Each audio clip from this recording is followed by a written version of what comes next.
des participants, 10h juste, hymne national, 10h15, mot du président du conseil provincial de l'ordre des pharmaciens, 10h20, le mot du doyen de la faculté des sciences pharmaceutiques, 10h30, mot du président du conseil national, vice-président du conseil national de l'ordre des pharmaciens.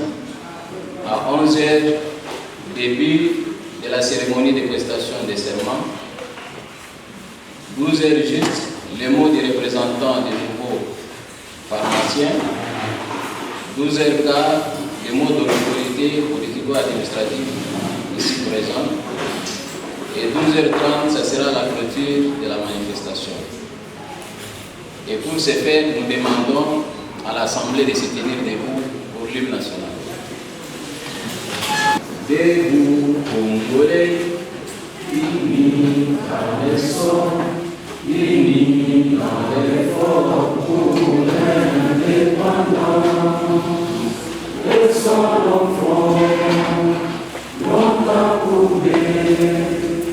et pour les mondes, dans les plus belles noms, dans la paix au père d'argent. Allez la paix, nous bâtirons un pays plus beau qu'avant, dans la paix si bonne. Abandonner l'hymne sacré de notre solidarité. Fièrement saluer l'emblème de votre souveraineté. Congo, ton béni, Congo, des aïeux, Congo, au pays, Congo, bien aimé, Congo, nous préparons ton soleil, nous assurerons ta grandeur.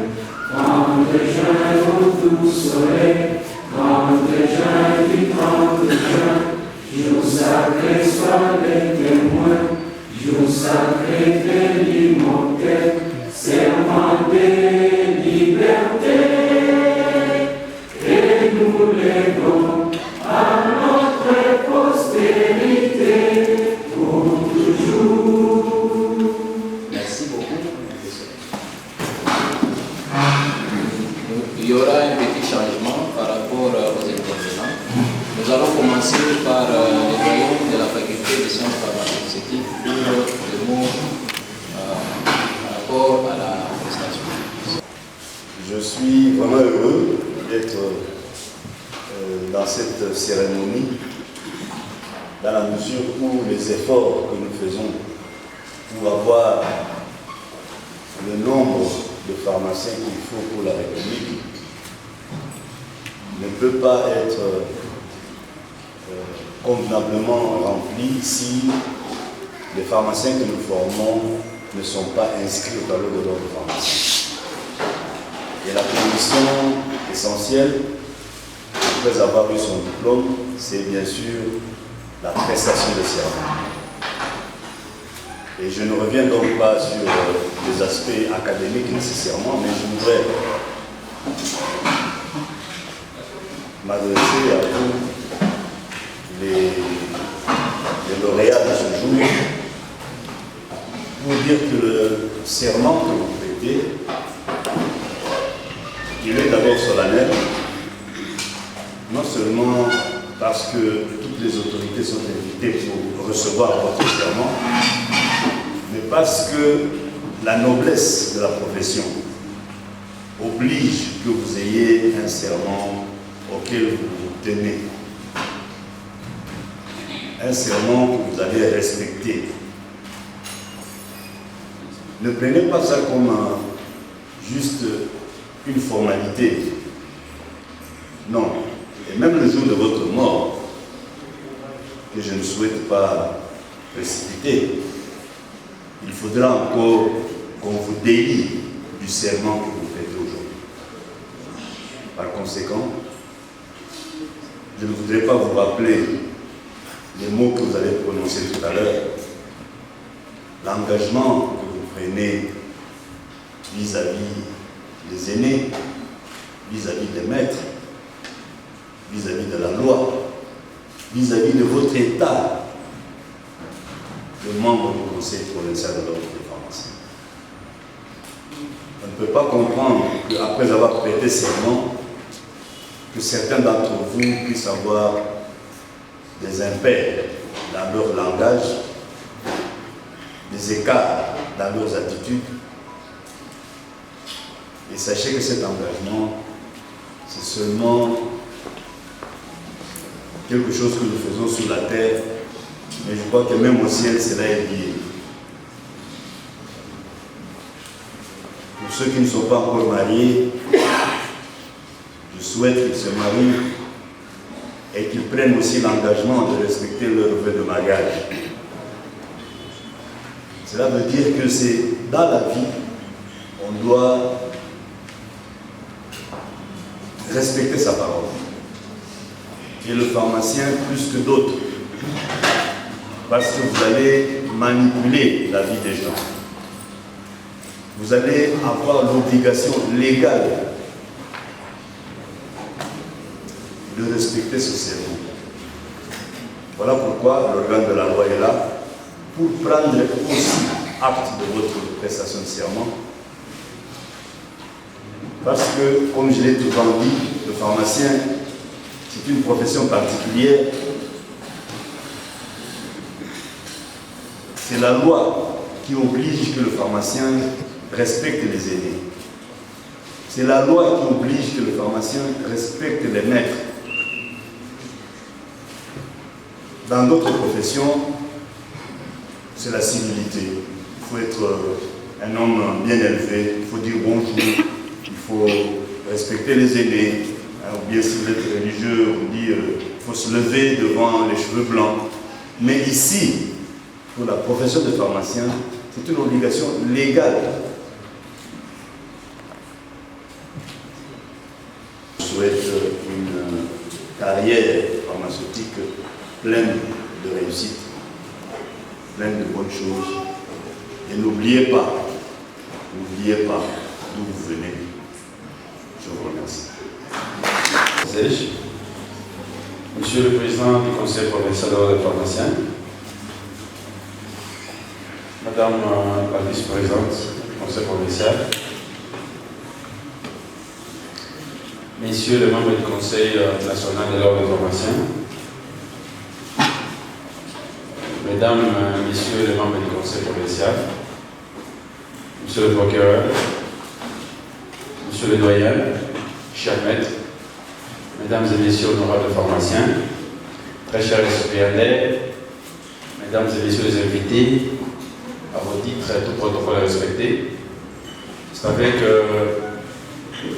honneur que je prends la parole ce matin, au nom du Conseil national que je représente,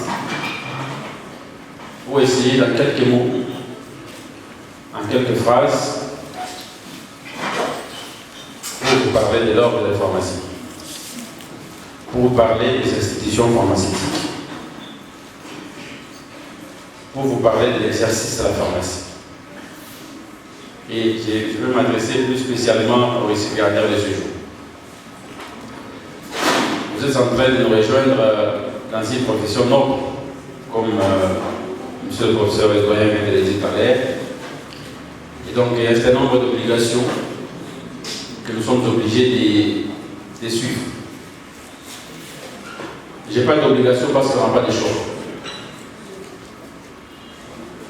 Les serments et notre inscription au tableau de l'ordre, non seulement ça nous donne des droits, mais ça nous donne également des obligations et que nous sommes tenus de vivre avec tout au long de notre vie. Au premier point, je voulais parler des institutions pharmaceutiques. Je rappelle aux aînés, et même aux nouveaux qui viennent, que l'exercice de la pharmacie est géré par les institutions. Et nous sommes obligés de les connaître leur rôle, ainsi bien les respecter. Très rapidement, peut-être le temps, je n'ai pas tout le temps pour pouvoir entrer en détail, mais je voudrais vous dire ici que la première institution d'où vous venez et que nous constituons parmi la liste des institutions pharmaceutiques, c'est la faculté des sciences pharmaceutiques. C'est l'institution parce qu'en fait, c'est une mère qui nous a tous en charge. Nous avons non seulement l'obligation de retourner, les doigts viennent de le dire ici, après qu'on soit sorti de cette moule, nous sommes obligés de rentrer encore pour continuer à soutenir cette mère qui nous a mis en place. Et pour ça, nous avons l'obligation de pouvoir respecter le maître. Ceux qui nous ont formés dans l'art. Non seulement vous avez des maîtres qui vous ont encadrés sur le plan de l'exercice, mais aussi il y a des maîtres qui nous ont formés sur le plan scientifique, dont les doyens étaient les représentés ici. À un certain moment, aux journées déontologiques passées, le président du conseil provincial s'est venu et disait: je me sens pleinement pharmacien quand je suis devant les maîtres. Je me sens pleinement présent alors quand je suis devant les maîtres. Et ici, je me trouvais devant les autres pharmaciens. C'est parce qu'en fait, les maîtres incarnent cette science et demeurent le modèle au-devant de nous. Mais c'est fait que les cartes de langage que nous allons présenter, moi et vous qui venez, tend à décourager cette mère qui nous a mis en place. Et donc pour nous, c'est une obligation, le doyen l'a dit ici, vous manquez respect non seulement aux aînés, mais aux maîtres également, et donc vous êtes passible à la charge des disciples.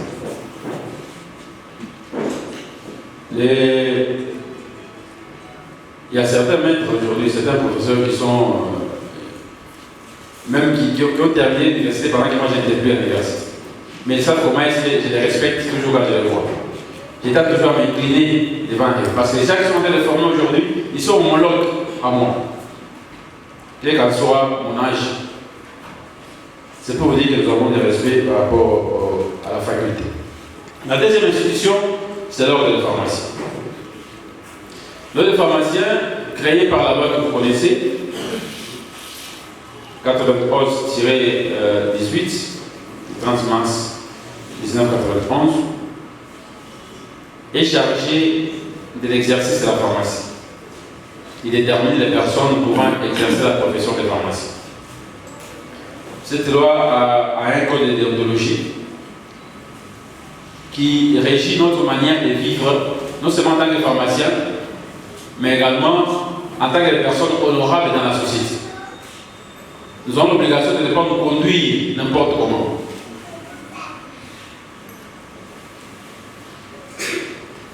Il y a un exemple que les doyens ont toujours donné, je vais le répéter ici. Il dit: vous sortez de la manifestation ici et vous avez une vessie pleine. Mais parce que vous n'avez pas demandé là le petit coin, vous vous retrouvez en cours de route, la vessie est pleine, il faut dégager la vessie. Si vous vous urinez dans les habits, ça fait honte. Et ça fait une infraction. Si aussi vous urinez en cours de route, ça fait honte, ça fait une infraction. Mais parce que vous êtes honorable, vous ne pouvez faire ni l'un ni l'autre. Vous voulez faire, vous voulez faire une infraction par rapport à la loi, par rapport à l'environnement, mais vous êtes également passible à l'ordre de pharmacie pour avoir fait honte à la profession. Vous pensez que vous êtes ici, vous pouvez battre votre femme en cours de route, c'est tant mieux. Battez là en chambre, dans votre chambre, mais si vous voulez la battre en cours de route, vous faites honte à la profession. Et donc vous êtes passible. Nous avons des obligations au-delà. Le code A nous régit au-delà de la profession de pharmacien, sur le de vivre en société, comme les doyens l'ont dit. Et ça, c'est la mission de l'ordre de pharmacien. Il est chargé de la discipline, il est chargé de maintenir les principes de moralité, de probité pour exercer la profession. L'ordre de pharmacien est régi par cet organe. J'espère que vous le savez après. Au niveau national, il y a les congrès, il y a le conseil national, il y a les présidents du conseil national. Au niveau provincial, il y a l'assemblée provinciale. Il y a les conseils provinciaux, il y a le président du conseil provincial. Donc le président, c'est un organe. En principe, quand le président a déjà parlé, on ne devrait plus parler. Mais nous prenons les échanges dans les réseaux sociaux, comment est-ce qu'on répond même au président pendant qu'il y a un organe en lui-même. Je vous rappelle que le président du conseil provincial peut vous suspendre provisoirement, en attendant que la chambre de discipline se tienne. Des mesures administratives. Il peut dire en attendant que vous soyez, votre faute est grave et votre faute est tellement grave, il peut prendre une décision de vous suspendre pendant qu'il est en train de vous amener en chambre de discipline. Parce que la faute que vous avez commise ne peut pas attendre jusqu'à ce que la chambre se tienne. Je n'ai pas le temps de parler sur le règlement de l'intérieur qui régit tout ça. Et donc vous avez l'obligation de passer au bureau du conseil provincial pour pouvoir vous procurer les règlements de l'intérieur qui expliquent en fait l'école de déontologie qui nous régit. La troisième institution, c'est les syndicats. Il se fait qu'aujourd'hui, en RDC, nous avons 2 syndicats de pharmaciens. Il y a les SINAFACO, qui est les syndicats des pharmaciens employés. Et il y a la CPPC, qui est le syndicat en fait d'un patronat, le syndicat des employeurs. Vous ne pouvez pas exercer, vous ne pouvez pas aller chercher de l'emploi quelque part, être engagé sans pouvoir contacter votre syndicat. C'est le syndicat qui s'occupe des intérêts matériels des pharmaciens. Mais qu'est-ce que nous remarquons finalement? Nous retrouvons quelqu'un qui est engagé, il est pris quelque part comme délégué médical, mais il n'a jamais contacté son syndicat, il n'a jamais contacté l'ordre des pharmaciens. Et il va voir son président seulement quand on va le licencier sans décompte final. À ce moment-là, il revient et le président va constater qu'il travaille quelque part. Et vous signez des contrats qui aliènent la profession. C'est bien beau aujourd'hui de pouvoir accepter le travail de délégation médicale et d'accepter $100. Parce que vous êtes célibataire. Et donc on a dit ici, vous serez marié, vous êtes laissé là. Il vous a béni comme papa. Il faut dire parfois Amen quand même. Donc, il vous a béni ici pour que vous puissiez vous marier et faire beaucoup d'enfants. Mais vous acceptez $100, c'est bien beau parce que vous êtes dans un studio où on paye, c'est pas $50 et puis $50, ça on peut manger les candans, ainsi de suite, et puis ça fait le bon. Mais quand une deuxième personne va venir, une troisième personne va venir, vous allez vous rendre compte que les $100 là, ça ne sert à rien. C'est à ce moment-là que vous allez crier sur les réseaux sociaux, et voilà, l'ordre ne fait rien, les syndicats ne font rien, tout ça. Nous sommes obligés de pouvoir adhérer à ces syndicats pour que nos intérêts soient également respectés, pour que nous puissions être soutenus et encadrés par ces institutions. Ainsi, ça va nous éviter des problèmes pour rien. Parce que maintenant, on est en train de demander à l'ordre le travail n'est pas de l'ordre et au syndicat le travail n'est pas du syndicat. Pendant que vous demandez au président, très gentil qu'il est, de pouvoir aller négocier votre salaire, il le fait parce qu'il est papa, mais seulement il ne peut pas le faire. Devant la loi, en fait, il est en train de violer. Si on l'amène lui devant le procureur dit, Monsieur le Président, avec tout le respect, mais ce que vous faites là, le nombre de salaire, ça ne vous regarde pas. Parce que c'est le syndicat qui devrait faire ce travail. Cette cacophonie crée des problèmes et on demande alors s'il ne devrait pas le faire. L'autre institution qui est nouvellement créée, c'est la COREP. La COREP, en fait, c'est l'autorité congolaise des réglementations pharmaceutiques. Il faut dire ici que c'est la DPM que vous connaissiez qui s'est mise aujourd'hui en cette agence de réglementation pharmaceutique. Donc toutes les 9 fonctions réglementaires de la DPM, plus ou moins, sont aujourd'hui à la COREP. La COREP devient une institution de l'État, en fait, ça devient un établissement public, au même titre que les GERAD, OCC, ainsi de suite. comme la SNCC à Chicago. Et donc, il est créé par le décret 20.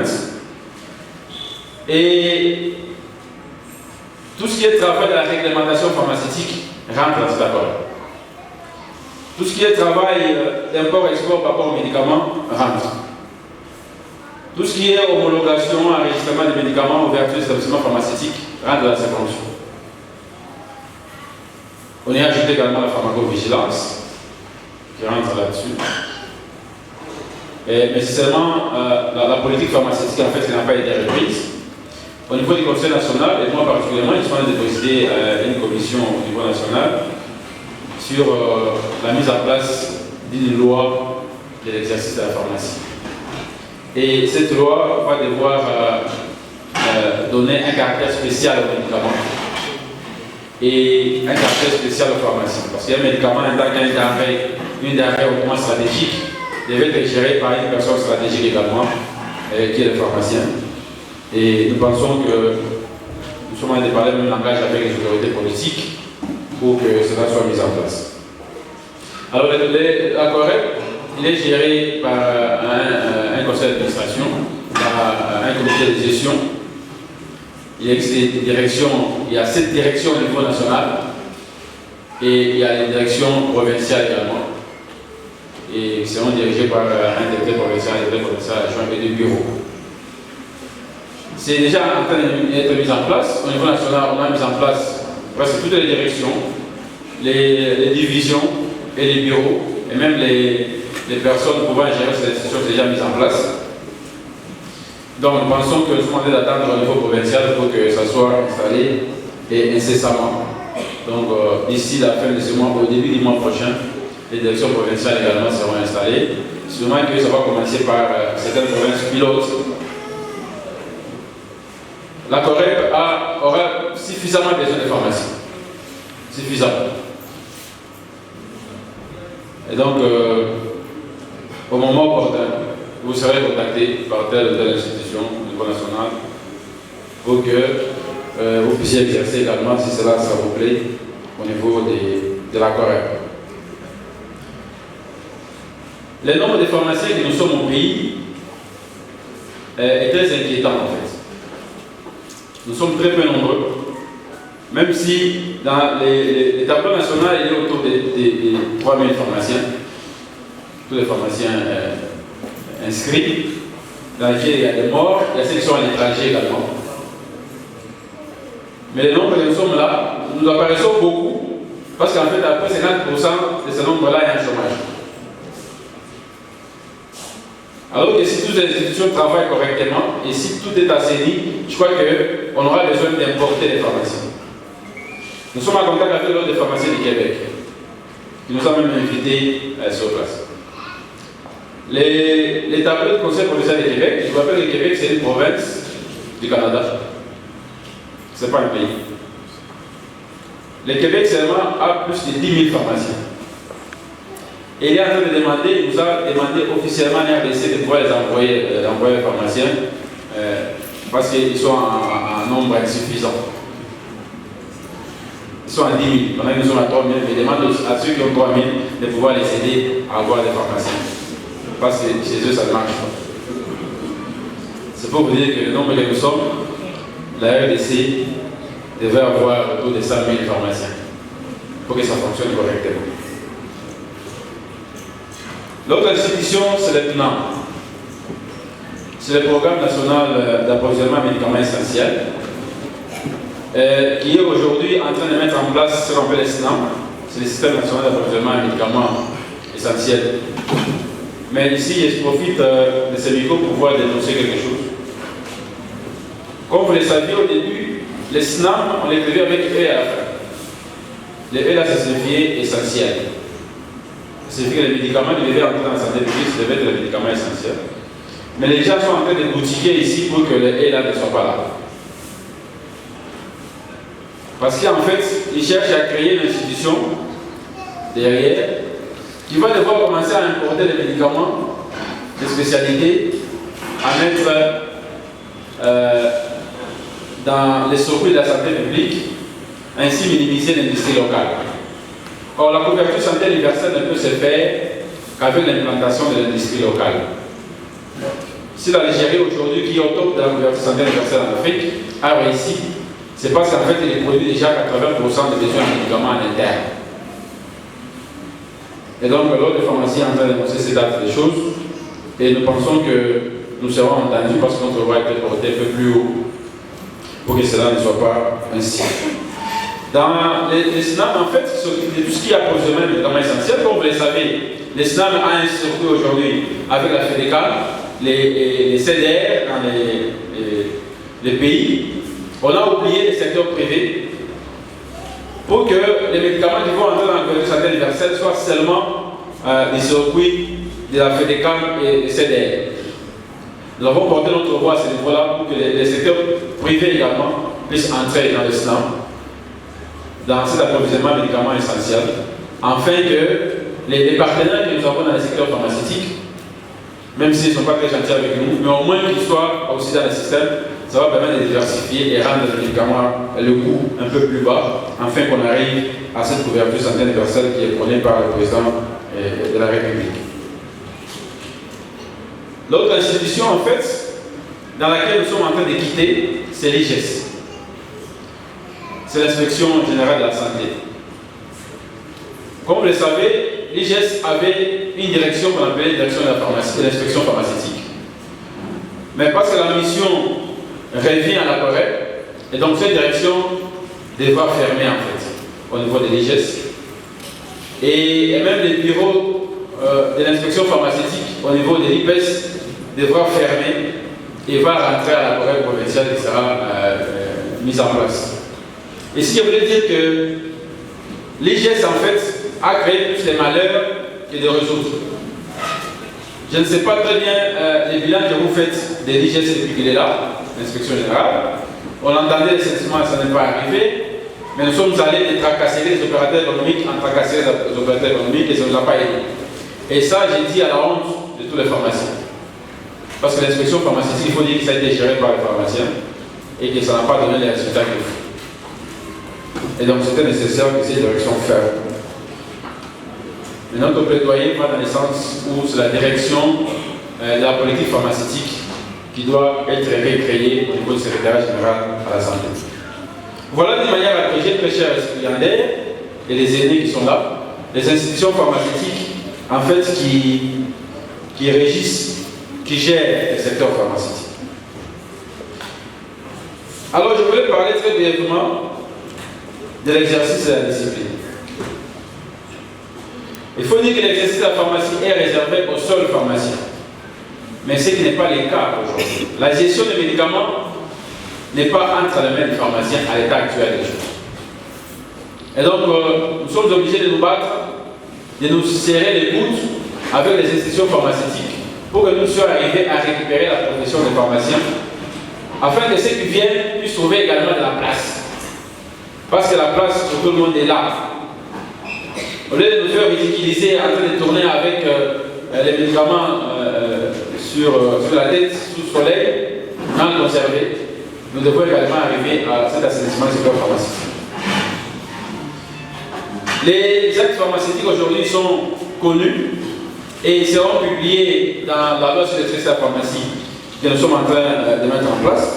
Les statuts du médicament et du pharmacien sera repris là-dessus. Nous sommes en train d'élaborer la politique pharmaceutique nationale et ça sera mis également dans cette loi. Et nous sommes en train de redéfinir les établissements pharmaceutiques.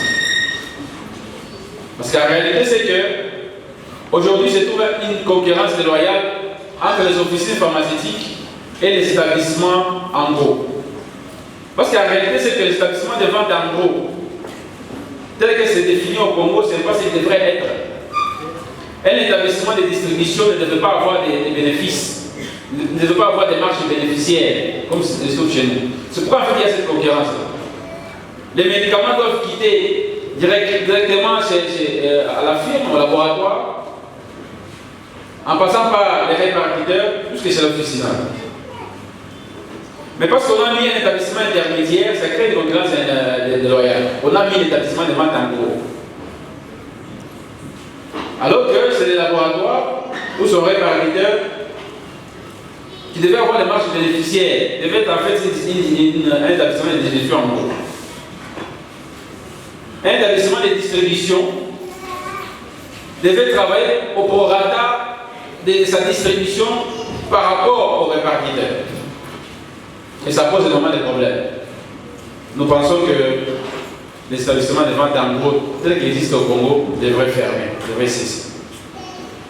Pour que nous puissions mettre en place un établissement pharmaceutique qu'on appelle établissement de distribution en gros. Et à ce moment-là, il n'y a pas de concurrence déloyale entre les officines et les EVG que nous avons aujourd'hui. L'assainissement, en fait, c'est le maître mot que nous avons fait attendre aux dirigeants de la Corée. Nous avons eu les bénéfices d'être reçus par la Corée, moi et mon président provincial, et nous avons fait un effort pour faire attendre aux directeurs généraux de la Corée que voilà, nous attendons l'assainissement.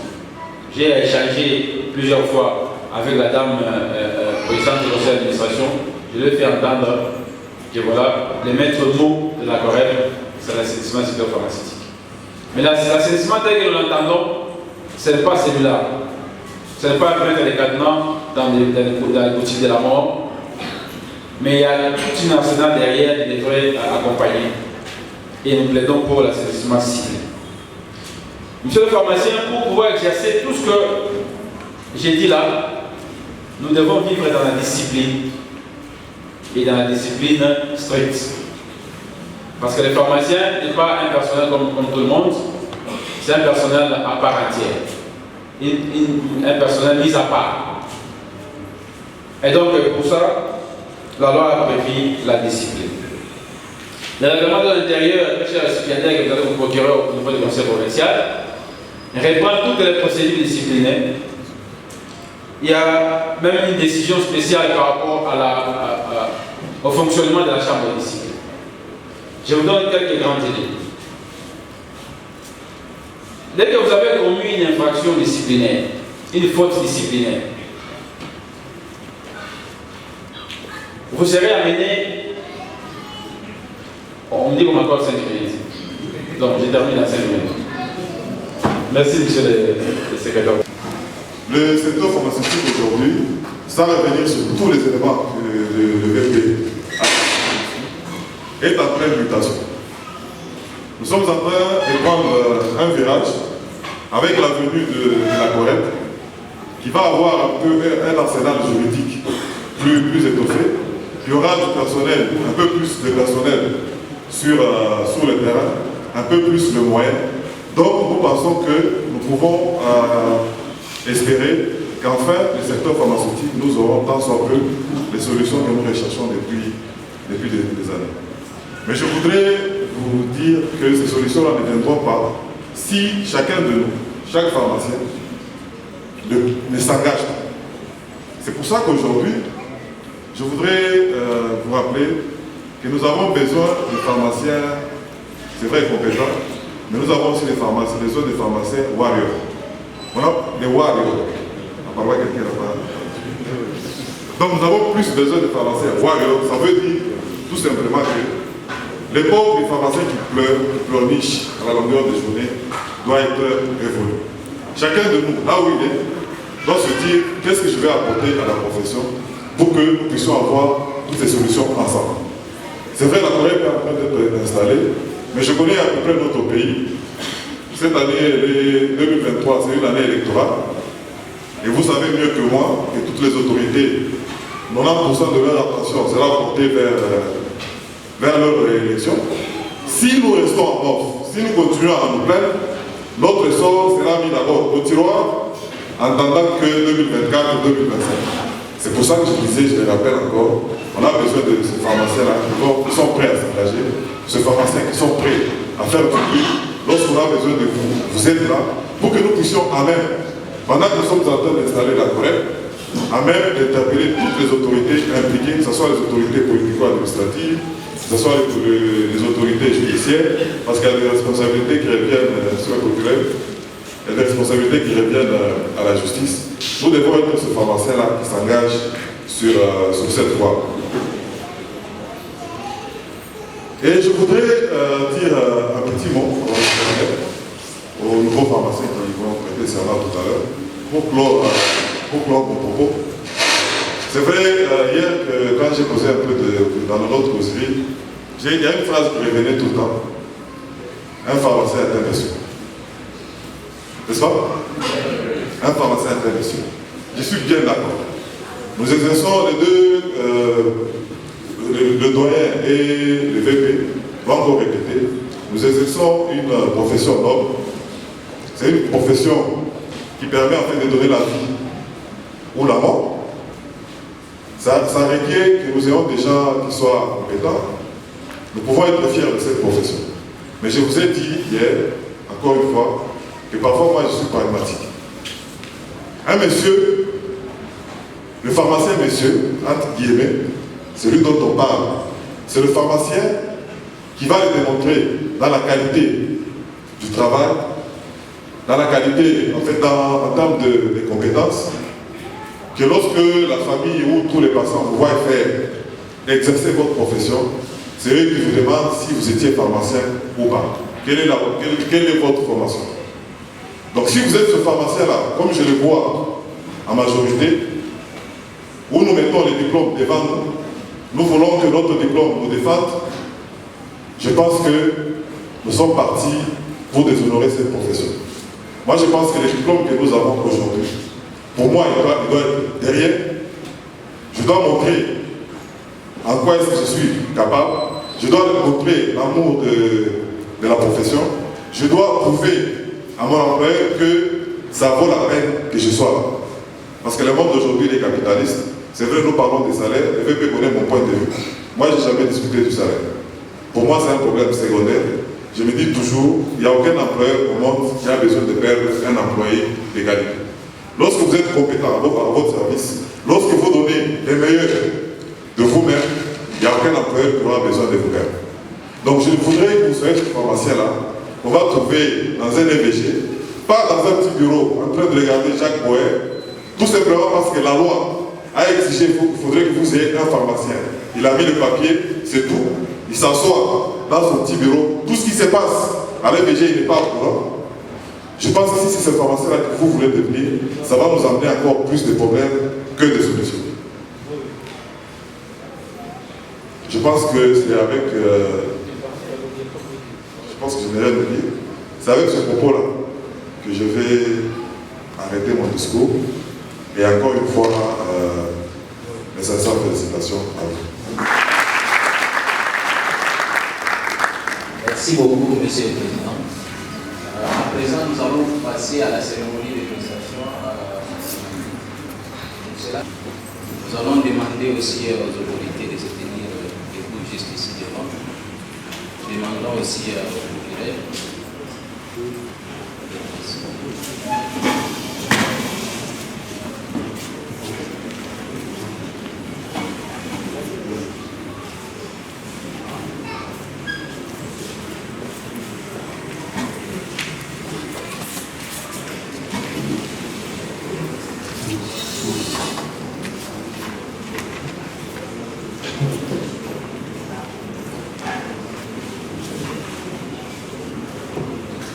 Bakali Christian Bikalala Makanzu Bilonda Mbui Bilonda Chimwanga Bokosokie Mwebu Deborah Makuta Malamba Faraja Bulamboyo Ilunga Lukanga. Je me fais le devoir de prêter serment solennellement, librement sur mon honneur et en présence du président de l'ordre des pharmaciens, de l'organe de la loi, de maître de la faculté des sciences pharmaceutiques et des confrères, d'honorer ceux qui m'ont instruit, dans le précepte de mon art et leur témoigner ma reconnaissance en présence fidèle à leur enseignement, d'exercer dans l'intérêt de la santé publique, dans la profession avec conscience et de respecter non seulement la législation en vigueur, mais aussi le règle d'honneur, de la probité et du désintéressement, de ne jamais oublier ma responsabilité et de mes devoirs envers le malade et sa dignité. Je me souviendrai toujours de la devise de l'ordre « Science, conscience, probité ». En aucun cas, je ne consentirai à utiliser mes connaissances et mon état pour corrompre les mœurs et favoriser les actes criminels. Que les hommes m'accordent leur estime si je suis fidèle à mes promesses, que je sois ouvert au corps et méprisé de mes confrères si je mens. Je jure. Et applaudir.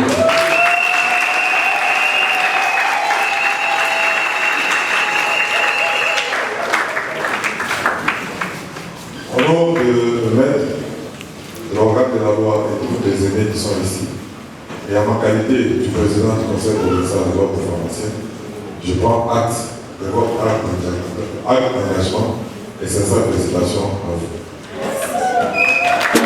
God is richer than that. Who can buy with the Lord? Nobody. Who can change his mind about me? Through many years, in many ways, I have seen his faithfulness forever and ever. Yeah. Congratulations, I have seen the glory of God. Congratulations, he has done it for me. And I have come back with a new song to sing. My God is good. Yes, I will come again with a new song of praise. My God is good. Congratulations.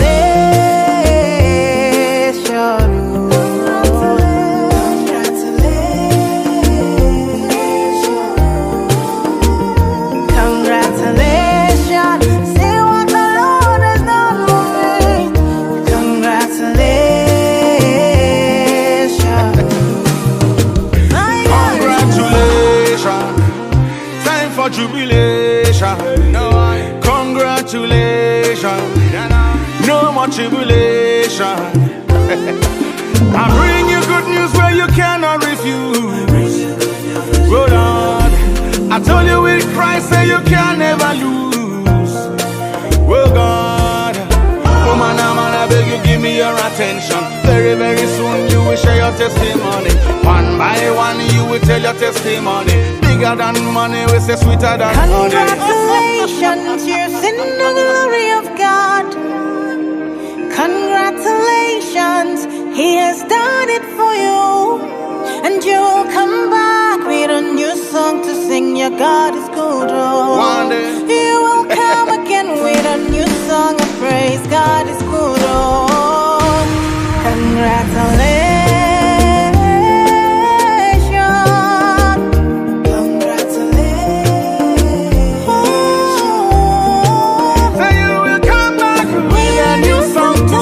my God is good. Congratulations. Tell it to one, you a go tell it to all. Sit down on the rhythm like a king on a throne. And I put you boy alongside the day. Two and we together in a celebration. I have a message for you. God has sent me to you.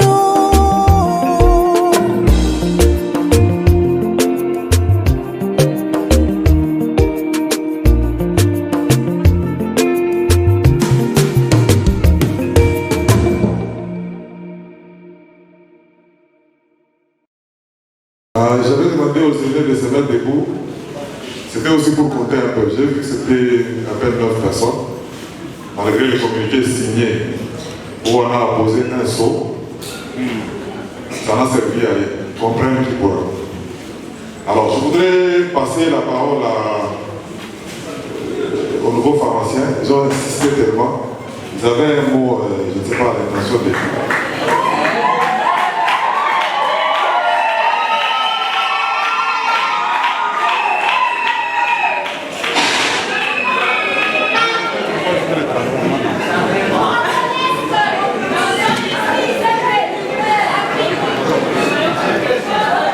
Monsieur le procureur, Monsieur le vice-président du Conseil national de l'ordre des pharmaciens, Monsieur le président du Conseil provincial de l'ordre des pharmaciens, Monsieur le doyen de la faculté des sciences pharmaceutiques, Mesdames et Messieurs les membres du Conseil, chers maîtres, chers aînés, estimés confrères, distingués invités, à ce jour solennel où nous partageons un moment historique d'engagement devant Dieu et devant les hommes pour témoigner notre dévouement à la profession que nous avons choisie, au regard de notre consécration au sacrifice dans le combat que nous avons mené ensemble, sans nous enlacer dans les douleurs consenties et peines endurées pendant 6 années pour notre instruction.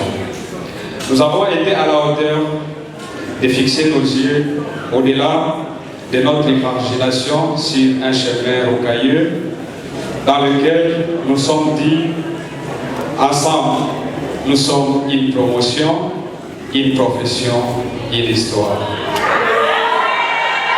Aujourd'hui est un moment de joie où nous rendons hommage à notre chers parents ici présents. Pour les uns et pour les autres, se trouvent dans les milliers de kilomètres dans les 4 coins de notre pays. Cependant, privés de leurs droits, pour notre privilège, nuit et jour, nos pensées spéciales au regard de leur sacrifice, d'accepter de croupir dans la misère afin de payer nos études.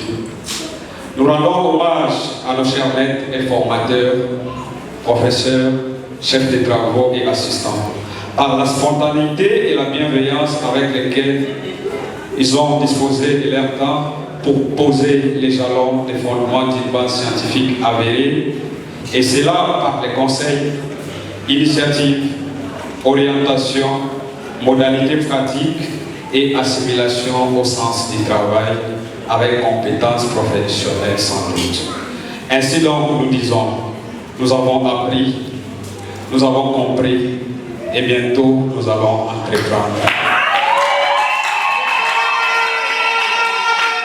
Monsieur le Président du Conseil provincial de l'ordre des pharmaciens, Mesdames et Messieurs les membres, notre satisfaction en l'occurrence de l'organisation de cette cérémonie qui marque les jours de notre engagement de jurer loyauté envers ceux qui nous ont instruits dans l'art, envie de promouvoir les bonnes valeurs de la profession qui repose sur la devise science, conscience, probité. Estimés confrères et chers collègues, c'est ici un moment pour nous aujourd'hui de rappeler ce qu'il disait et ce qu'il ne cesse de dire notre maître, Monsieur le doyen, le professeur ordinaire Kaouba Bianga, dans ce dicton qui dit « Ono, ono, onosis ».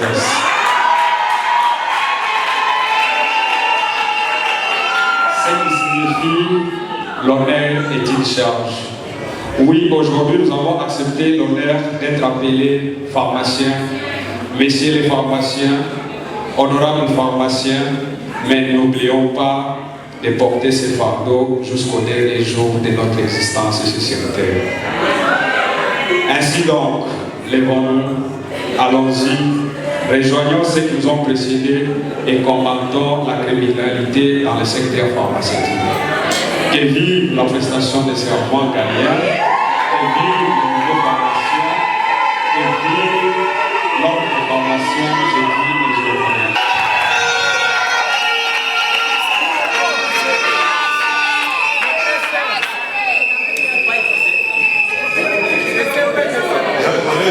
Je prends.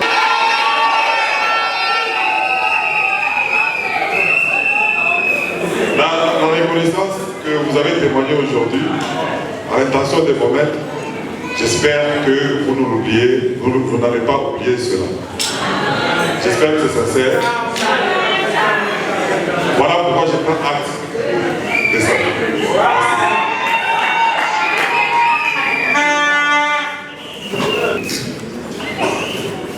Merci. Nous sommes à la fin de notre manifestation d'aujourd'hui. Nous avons commencé avec l'hymne national et même nous allons demander à l'Assemblée de se tenir debout pour clôturer avec l'hymne national.